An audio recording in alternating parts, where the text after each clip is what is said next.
जय श्री कृष्ण मित्रों, आज આપણે બનાવવાનું છે ભીંડાનું શાક, પણ એકદમ નવા મસાલા સાથે બનાવવાનું છે।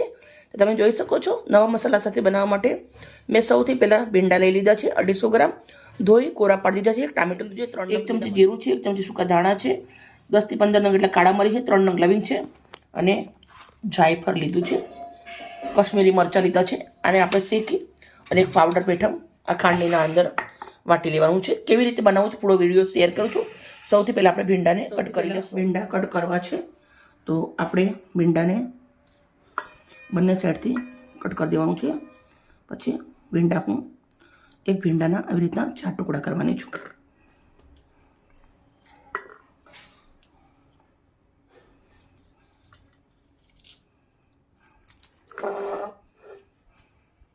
બંને બાજુથી આવી રીતના કટ કરવા દેવાનું છે।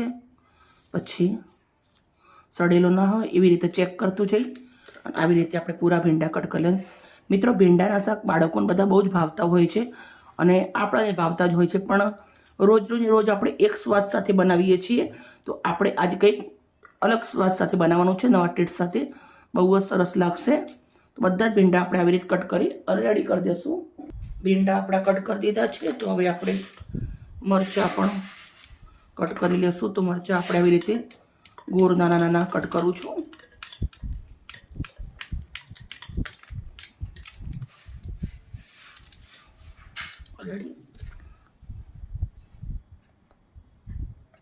એક તવો લેવાનું છે, તવાના અંદર આપણે જે મરચાં કશ્મીરી છે એ થોડી આવી રીતના ટુકડા કરી નાખું છું।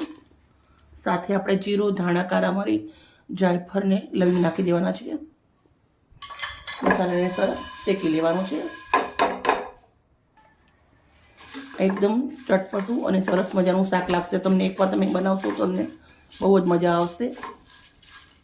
આપણે સરસ મજાના આવી રીતે મસાલાને શેકી લેવાનો છે।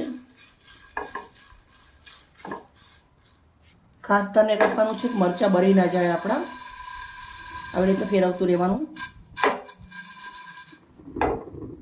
મસ્ત શેકાઈ રેડી થઈ ગયું છે। બધું જ આપણે ખલના અંદર લઈ લીધું છે। હવે આપણે એને વાટવાનું છે। સાથે આપણે લસણની કળી 10 થી 12 નંગ એટલી નાખી દેવાની છે। એને પણ જોડે દરદરું વાટી લેવાનું છે। કઢાઈના અંદર તેલ ગરમ મૂક્યું છે, થોડું રાઈ અને જીરું નાખું છું, 5 નંગ લસણની કળી નાખું છું સમારેલી, થોડી હિંગ નાખું છું, સમારેલા લીલા મરચાં, પછી ભીંડા સમારેલા,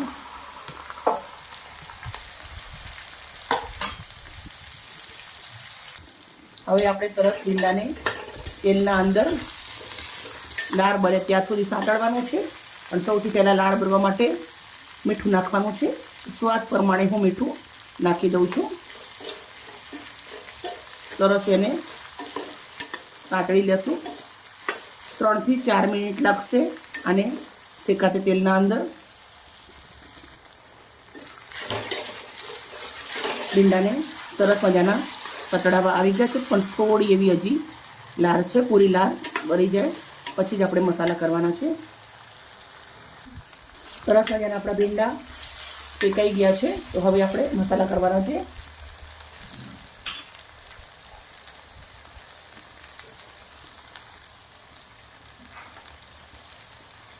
અડધી ચમચી હળદર, આપણે મીઠું તો નાખેલું જ છે, અને સાથે જે આપણે મસાલો કૂટીને રાખ્યો છે એ નાખી દેવાનું છે। જોડે આપણે ઉપરથી ટામેટું નાખવાનું છે।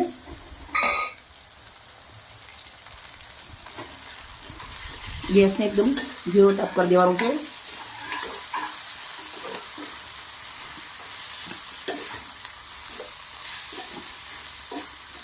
એકદમ બહુ જ સરસ મજાનું આપણું શાક બની અને રેડી થઈ ગયું છે।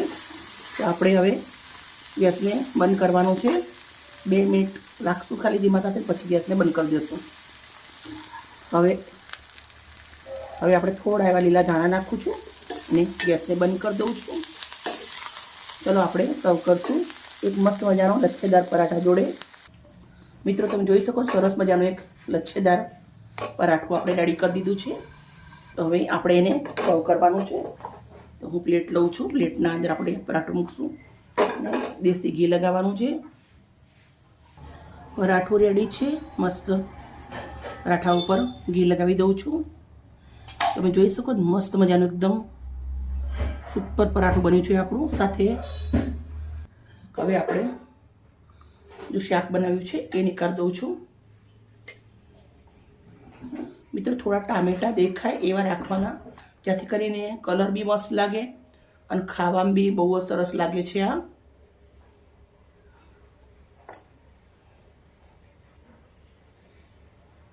જોડે આપણે મસ્ત મજાની ખાટી ચટણી મૂકું છું. થોડી ગરમીની શરૂઆત થઈ ગઈ છે. આવું એકદમ સિમ્પલ અને સાથે ટેસ્ટી જમવાનું મળી જાય, મજા પડી જાય. મારી વિડીયો સારી લાગી હોય તો પ્લીઝ એક લાઈક કરજો મિત્રો. ઓકે, બાય બાય મિત્રો. કાલે આવી નવી રેસીપી સાથે.